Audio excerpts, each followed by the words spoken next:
Elles sont appelées les Sephorakies, sur TikTok, des préadolescentes américaines, encouragées par leurs parents, gagnent des abonnés en filmant leurs achats de maquillage et leur routine de soins de la peau, une tendance préoccupante pour leur santé mentale et physique, selon les experts, mais qui n'est pas encore répandue en France. Leurs vidéos comptent des milliers de partages, des fillettes de 8 à 12 ans, hystériques devant un pot de crème hydratante et rajeunissante, ou suppliant leur mère de leur offrir un anti-cerne, c'est celui-ci que j'ai vu en vidéo, je le veux, je le veux. Suite du feuilleton, l'enfant est filmé devant le miroir, un bandeau en éponge retenant ses cheveux, façon tutoriel de beauté. Les Sephorakies singent les mimiques des influenceuses beauté en pinçant les lèvres ou posant délicatement le visage sur leurs paumes ouvertes, le gloss il est trop stylé, j'adore le résultat. Sur le réseau, la polémique porte notamment sur les sommes dépensées, les marques préférées des petites tiktokeuses sont très onéreuses, leur crème star coûte près de 70 €. Comment ces petites filles peuvent dépenser l'équivalent de mon salaire en produits de beauté, s'interroge une vendeuse Sephora sur TikTok aux États-Unis.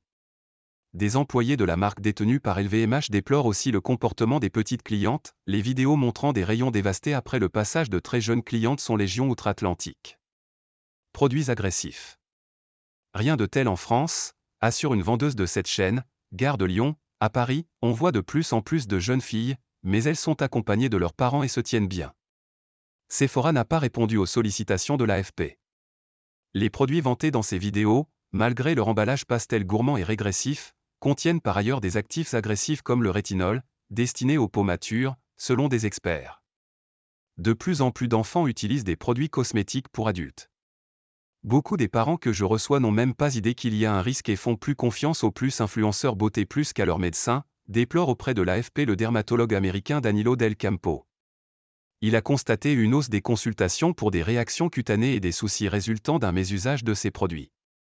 Le dermatologue prévient, la peau jeune est plus délicate et plus sensible aux irritations. La barrière cutanée peut être abîmée par des composants inadaptés, souligne-t-il, alertant aussi contre une exposition trop précoce aux produits chimiques contenus dans ces cosmétiques. En consultation, le docteur Del Campo voit aussi des problèmes d'estime de soi chez des jeunes enfants qui ressentent le besoin de corriger des défauts qui n'existent même pas. Elles sont les poupées. Sur TikTok, des mères de famille relativisent en assurant que ce n'est qu'un jeu.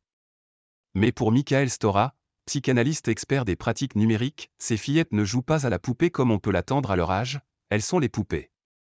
Il relève la dimension prévisible du phénomène, chez des enfants photographiés et postés sur les réseaux dès leur naissance.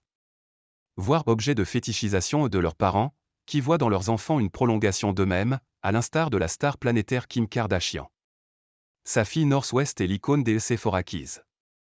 Je vois de plus en plus de parents qui sont dans cette fragilité narcissique où ils envisagent le monde uniquement en beau ou pas beau, constate M. Stora, se posant la question de l'hypersexualisation des enfants.